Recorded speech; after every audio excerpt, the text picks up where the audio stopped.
کسی عورت کو اپنے خاوند کی طرف سے زیادتی یا بے رخی کا اندیشہ ہو تو میاں بیوی پر کچھ گناہ نہیں کہ آپس میں کسی قرارداد پر صلح کر لیں، اور صلح خوب چیز ہے، اور طبیعتیں تو خود غرضی کی طرف مائل ہوتی ہی ہیں، اور اگر تم نیکوکاری اور پرہیزگاری کرو گے تو اللہ تمہارے سب کاموں سے واقف ہے۔ اور اگر کسی عورت کو اپنے خاوند کی طرف سے زیادتی یا بے رخی کا اندیشہ ہو تو میاں بیوی پر کچھ گناہ نہیں کہ آپس میں کسی قرارداد پر صلح کر لیں، اور صلح خوب چیز ہے،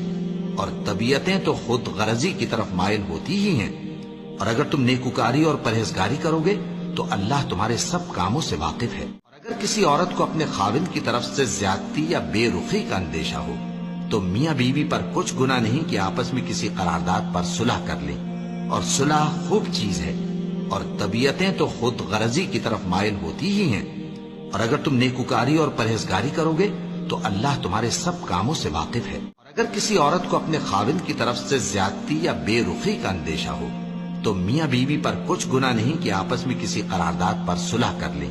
اور صلح خوب چیز ہے، اور طبیعتیں تو خود غرضی کی طرف مائل ہوتی ہی ہیں،